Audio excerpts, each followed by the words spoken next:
Hi friend, this is Zabihullah Bukhari, आपका physiotherapist, और आप देख रहे हैं मेरे यूट्यूब चैनल। बहुत सारे लोगों को कन्फ्यूजन होती है जब भी उनको कोई चोट लगती है, कोई पेन होता है, तो वो कंफ्यूज होते हैं कि हम लोग हीटिंग पैड का इस्तेमाल करें या फिर हम आइस बैग का इस्तेमाल करें। तो आपकी कन्फ्यूजन दूर करने के लिए ये वीडियो मैंने बनाया। इंशाल्लाह ये वीडियो पूरा देखें तो आपकी ये सारी कन्फ्यूजन क्लियर हो जाएगी। उसके अलावा हम ये बात करेंगे कि आइस बैग, हॉट पैक क्या होती है, हम आइस बैग और हीटिंग पैड का इस्तेमाल क्यों करते हैं, उसके अलावा जो है कितने ड्यूरेशन तक हमने उसको यूज़ करना है, उसके अलावा फिर हम कब यूज़ नहीं करनी चाहिए हॉट पैक और आइस पैक का। तो ये बहुत इंपॉर्टेंट वीडियो है, आखिर तक देखना है। चलिए शुरू करते हैं।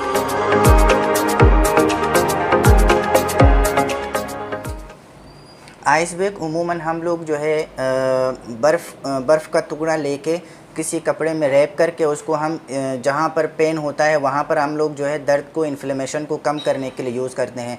आजकल इसकी पूरा बैग्स भी आ रहे हैं, वो आराम से मार्केट में अवेलेबल है, तो आप वहाँ से परचेज़ कर सकते हैं।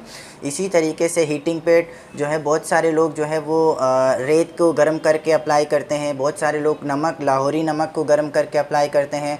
तो कोई इस्त्री के साथ कपड़े को गर्म करके अप्लाई करते हैं। तो बहुत सारे सूरतें हैं, किसी भी इंजर्ड पार्ट के अंदर गर्म या फिर ठंडे के अप्लाई करना, तो उसको हम आइस बैग या फिर हीटिंग पैड कहते हैं। अच्छा, ये फिर क्यों करते हैं? उमूमन जब भी कोई पेन होता है, कोई दर्द होता है, कोई चोट लगती है, तो इन सारी सूरतों के अंदर घरों में और फिर दूसरे लोग बहुत कॉमन है इस तरह जो है ना वो कोल्ड पैक या फिर हीटिंग पैड का अप्लाई करना है। लेकिन एक चीज़ बहुत इंपॉर्टेंट है कि बहुत सारे लोग क्या करते हैं, वहाँ पर आइस बैग का इस्तेमाल करना होता है तो वो लोग हीटिंग पैड का इस्तेमाल करते हैं, तो वहाँ पर प्रॉब्लम और ज़्यादा बढ़ जाता है और बहुत ज़्यादा पेन होता है। तो इन सूरतों को क्लियर करने के लिए ये बात समझना बहुत ज़रूरी है कि आपने कब कब इस्तेमाल करना है और इसका सही तरीका इस्तेमाल क्या है। एक चीज़ याद रखें, आइस बैग का इस्तेमाल हम उस वक्त करते हैं जब हम ये चाहते हैं कि वहाँ पर ब्लड के सर्कुलेशन को कम करें, ठीक है। और ये उमूमन एक्यूट कंडीशन में होती है। एक्यूट कंडीशन क्या होती है? कोई भी फ्रेश इंजरी, जैसे किसी को खेलते खेलते अचानक से पैर ट्विस्ट हुआ, कोई जो है ना चलते चलते गिर गया, या फिर किसी को अचानक कोई वज़न वगैरह उठाने से कमर में बहुत शूटिंग पेन हुआ, तो उसको हम एक्यूट कंडीशन कहते हैं। एक्यूट कंडीशन का जो ड्यूरेशन होती है इंजरी होने के फ़ौरन बाद से लेकर 3 दिन तक, यानी 72 आवर्स तक, उसको हम फ्रेश इंजरी या फिर एक्यूट कंडीशन कहते हैं। तो इन सूरतों के अंदर आपने आइस बैग का इस्तेमाल करना है।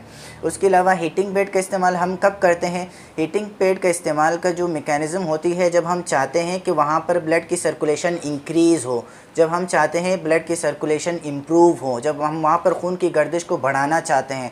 और ये उमूमन क्रोनिक कंडीशन में किया जाता है। क्रोनिक कंडीशन क्या होती है कि एक हफ़्ते से लेकर 2 महीना, 3 महीना, 6 महीना या साल, जो भी प्रॉब्लम ऐसी होती है जो एक लंबे समय से चलता हुआ आ रहा है, तो उस वक्त हम हीटिंग पैड का इस्तेमाल करते हैं। तो एक चीज़ याद रखें, कभी कभार ये एक थेरेपिस्ट की या डॉक्टर के ऊपर डिपेंड करता है कि वो किस सिचुएशन में कौन सा जो है ना ये मोडालिटीज़ अप्लाई करते हैं। फॉर एग्ज़ाम्पल हमारे पास एक पेशेंट आता है, वो कहते हैं मुझे पिछले 6 महीने से कमर में पेन है, लेकिन इतना ज़्यादा पेन नहीं था, लेकिन कल मैंने वज़न उठाया था, वज़न उठाने की वजह से बहुत सीवियर और शूटिंग पेन है कमर में कि मैं चल नहीं सकता हूँ। लेकिन उसका प्रॉब्लम पिछले 6 महीने से था और अभी उसकी नई फ्रेश इंजरी हुई है। तो हम इस सूरत के अंदर भी जो है कोल्ड पैक का इस्तेमाल करते हैं। तो ये एक ट्रिक है, एक्सपीरियंस के ऊपर डिपेंड करता है कि हमने कब कौन सा मोडालिटी यूज़ करना है। लेकिन कंक्लूजन यही है कि आइस बैग का इस्तेमाल हम फ्रेश इंजरी, एक्यूट कंडीशन में करते हैं, और हीटिंग का इस्तेमाल जो है हम क्रॉनिक कंडीशन में, यानी 1 हफ़्ते 2 हफ़्ते से बाद जो भी प्रॉब्लम होती है उस वक्त हम यूज़ करते हैं। उसके अलावा कितने ड्यूरेशन तक यूज़ करना है? देखें, आइस बैग का इस्तेमाल आप 10 मिनट से लेकर आप मैक्सिमम 10 मिनट का इस्तेमाल कर सकते हैं, और दिन में कम से कम 3 से 4 दफ़ा आप इसको यूज़ कर सकते हैं, दोहरा सकते हैं पूरी दिन में।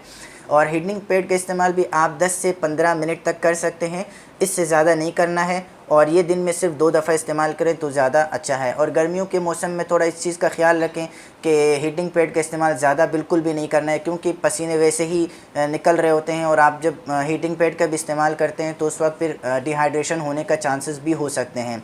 तो ये चीज़ क्लियर हो गई। उसके अलावा हम बात करते हैं कि कब कब हमने इस्तेमाल नहीं करना है इन दोनों मोडेलिटीज़ को। याद रखें, कैंसर के पेशेंट को हम लोग नहीं लगाते हैं। उसके अलावा स्किन कोई डिज़ीज़ है तो उस सूरत में हम लोग नहीं लगा देते हैं, हीटिंग पैड का इस्तेमाल नहीं करते हैं। उसके अलावा किसी को स्किन सेंसिटिविटी है तो उन लोगों को हम लोग नहीं लगाते हैं। उसके अलावा जो है ना, बहुत सारे पेशेंट डिमेंशिया होती है जिनको भूलने की आदत होती है, उनको नहीं पता होता है, तो फिर ऐसे कंडीशन को हम बहुत मतलब एक प्रिकॉशंस के साथ उनको यूज़ करते हैं और वो ख़ुद घर पे नहीं लगानी चाहिए उन पेशेंट्स को। उसके अलावा सेंसेशन लॉस होते हैं, जैसे बहुत सारे शुगर के पेशेंट होते हैं, उनको पता नहीं चलता कि कितना ठंडा है कितना गर्म है, तो इन सारे सूरतों में हम लोग हीटिंग और आइस बैग का इस्तेमाल नहीं करते हैं। तो उम्मीद है कि इस वीडियो से आपको बहुत कुछ क्लियर हो गया होगा। अगर आपको फिर भी कोई कन्फ्यूजन है तो नीचे आप कमेंट कर सकते हैं, तो इंशाल्लाह मैं आपको रिस्पांस दूंगा। तब तक के लिए मुझे इजाज़त दीजिएगा। अल्लाह हाफ़िज़।